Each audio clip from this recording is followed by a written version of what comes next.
So I want to make another video, and this is following on from an earlier video I've made called The Stories We Tell, Identity as a Narrative Structure.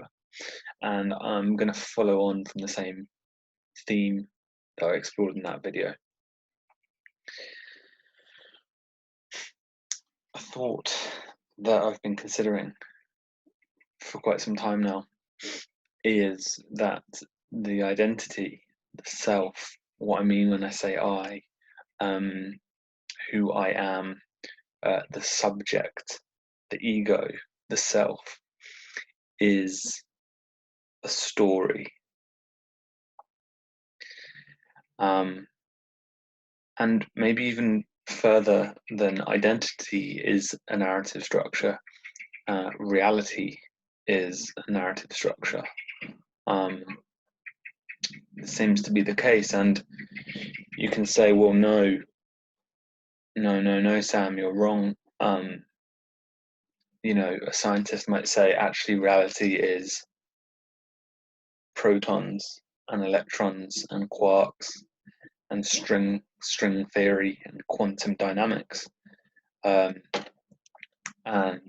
reality is gravity and the laws of physics, these kind of things. What I would call your attention to is that is a story as well. It's a narrative. It's an account, a vision, a way of seeing. The Big Bang story is a story about how we got here from there, and it's the scientific story. And maybe there's some utility in telling that story. But I would just say that it's not the only story that's ever been told by any means. Every culture has their creation myth,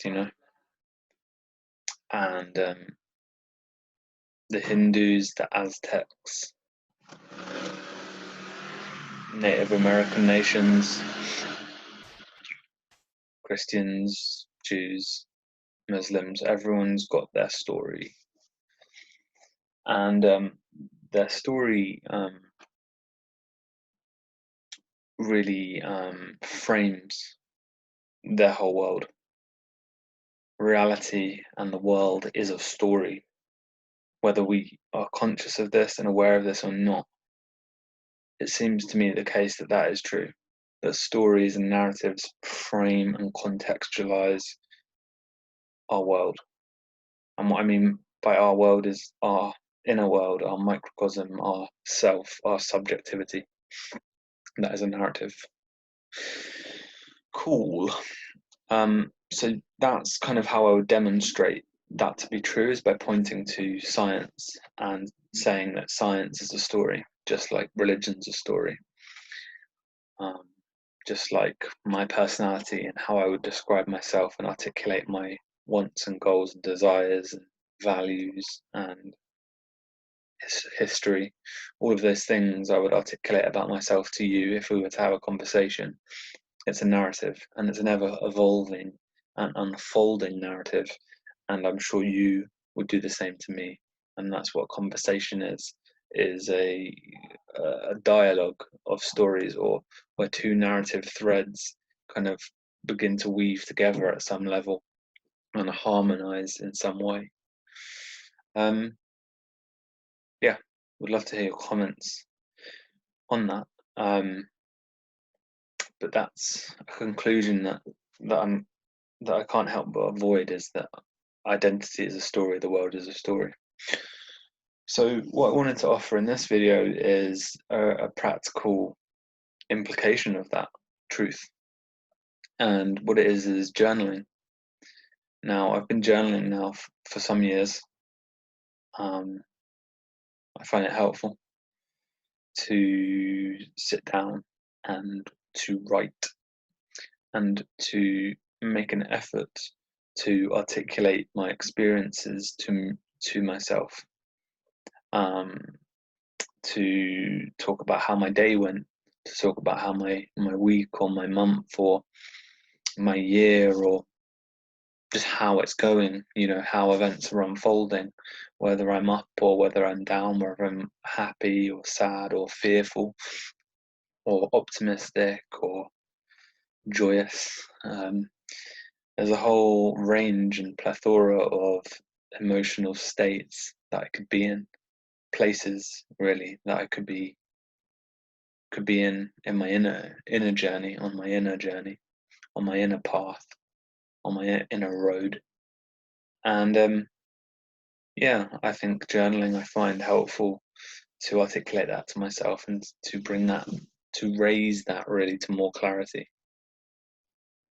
It's like an archaeology of the soul in a way, to write, to journal at least, because we dig up the implicit, unseen, inarticulate emotions or feelings or moods, and we make sense of them through writing. And what I've been doing in recent days is I've been just lowering the standard in my mind for writing, and I've just been sitting at my computer on Word, just typing away and just letting thought flow, letting words flow, and letting myself be really free in that enterprise, going here, going there, going here, going there, really non-linear, really not trying to write for an audience, not really trying to have an image of what I should be doing or how it's going or anything like that, but instead to just write and to just trust in that power of writing. And what that does is it's a kind of meandering effect, kind of like a river meanders here and there, goes wherever it wills through the landscape. In the same way, when you write freely, free form creative writing, it meanders and you connect the dots of different experiences. And here is really the main point of the video that I'd like to convey. And that is that what seems to occur when you write is that your narrative becomes more harmonious. And insofar as the self is a narrative, then your inner world becomes more harmonious, more balanced. The narrative threads of different events, different emotionally significant events, the ups, the downs, the different traumas and joys and achievements that you've gone through on the great adventure that is life. These emotionally significant events are consciously worked through, and it's a real kind of therapy to write and to connect these events with meaning. And that's kind of what happens when you write, is this meandering process of like becoming articulate to not becoming articulate, to this meandering process of expression basically. And through the expression you come to terms with your unconscious, essentially. You come to terms with your shadow, or you come to terms with those elements or those aspects of yourself that might not be permitted consciousness and attention in regular life. And so then you begin to kind of write this story, and it's almost like you don't even begin to write the story. It's like the story is already written inside your heart, actually, and it's more like a discovery or a remembering, or those would be the words I would use. It's kind of becoming acquainted with who you truly are. And I think this is Jordan Peterson has spoken a lot about this and has articulated in incredible detail in his book Maps of Meaning, where he talks about how information is actually embedded in the body first. It's implicit, it's dramatized, it's embodied first. And so that makes sense, right? We go through life, we literally explore life, we adventure into life with our eyes, with our senses, with our actions, with our bodies. We just go through life. And so then the information is implicit. But then what happens is that information can migrate from this implicit to symbolic, and from symbolic to articulate and explicit. And this migration from like the implicit structure of information through to symbol, through to articulation is a very powerful process. Spiritually, we might even think of it as the process. What do I mean? Well, in the Gnostic Gospel of Thomas, which is a early Christian text which was written in the 1st century AD, and was discovered in the Nag Hammadi library discovery of 1948, I believe. The Gnostic, it's an early Christian text, but one that might be heretical or might be viewed as heretical for some. Anyway, it's a wisdom text, and what it says in there is, if you bring forth what is within you will redeem you or will save you. And if you do not bring forth what is within you will destroy you. And I think that touches a profoundly deep and important psychological truth. Because if you leave things unexpressed, if you leave them in the implicit, if you leave them not articulated or not given attention or not cultivated or not seen, basically, then those things are prone to destroy you. They really are.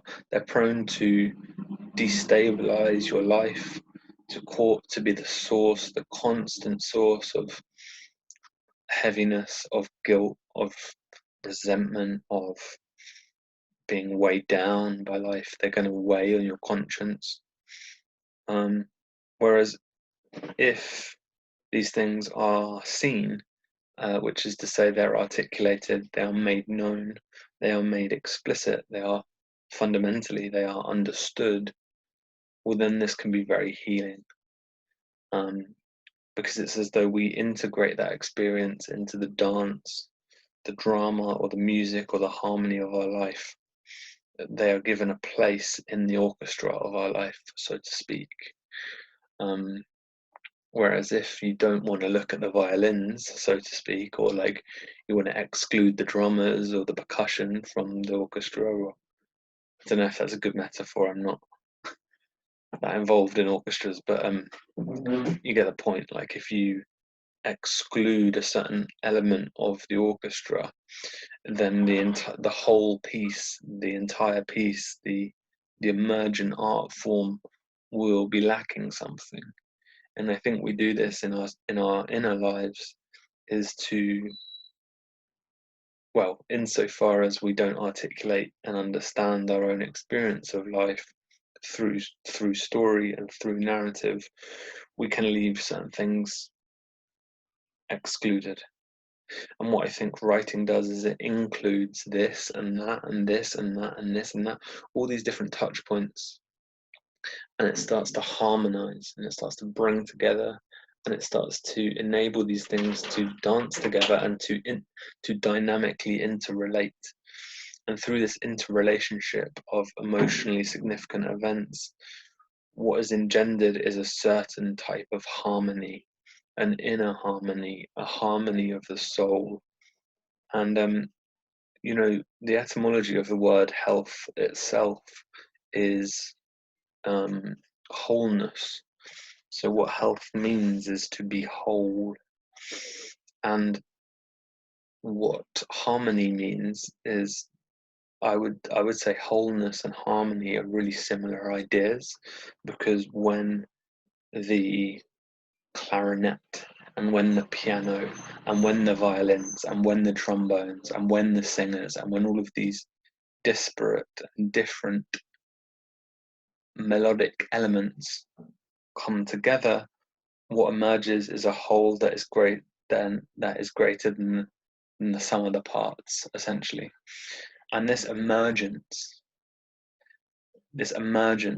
of music from the union of particulars is similar to what occurs in narrative processing. Is what happens is that ourself, the mystery of ourself, emerges spontaneously from the union of particulars. And particulars are united through narrative processing, through storytelling, and through the assimilation of different emotionally significant events. And so journaling is a really powerful and practical route into all of these ideas. I encourage you to write this evening when you get a moment, to write, to put pen to paper or to type it out, and to just get words down, just get them down. No judgment, no intention, no plan, no kind of image in your head of how it should be. Just let that go, and instead just let it flow out from your heart. What's on your heart? What's on your heart? Be curious about that question and allow it to come up through the writing. And days will pass, weeks will pass, months will pass, and you'll be able to watch this narrative process. And you'll become a better storyteller. You'll be able to articulate emotions with greater specificity, and you'll be able to see links between events that occurred years before, between current plans, between the past and between the future, and all of these things. And these links you will come to know these links inwardly. You will cultivate a gnosis, a knowing of these links and of the richness and dynamism of your own personal myth. And that's really the essence of this video, is the mystery of discovering and becoming reacquainted with your personal myth. What narratives are driving you? What narratives are motivating you? Where did they come from? Who wrote them? Could they be rewritten? What values do they express? Do they make sense? Are they true? Are they deceitful? Are they fully informed? All of these questions are interesting questions in narrative formation. But for what it's worth, this process is powerful because when you tell a true story, when you become closer to the truth and you speak from the heart and you articulate yourself to yourself honestly, authentically, and vulnerably, you become a little bit closer to the truth. You become a little bit more adaptive, more sharp, more in alignment to the core of who you are. And that is like an immune system against ideology, against dogmatic belief, against the mass narrative of the world. All of these different narratives coming in at you saying, this is what you should believe, this is what you should believe, this is what you should believe, this is what you should believe. And there'll be value in some of those narratives, and there will be deceit in some of those narratives. And it's important to filter and understand, what's true amidst all that. And I think the best way to figure that out is through the narrative formation of the self, coming into contact with your own myth and knowing what's true for you, One of my favourite philosophers, the father of existentialism, Soren Kierkegaard, he said, "Subjectivity is truth." And I'll leave you to ponder that. Subjectivity is truth. Thanks for listening. I would love to hear any of your comments below. I've touched a really similar theme before, but I thought I'd express it again, maybe from a different angle this time, and just share some thoughts about the value of journaling, and how journaling engenders an inner harmony, and journaling helps to bring coherence and unity and interconnectedness to the narrative of our lives. Thanks for listening.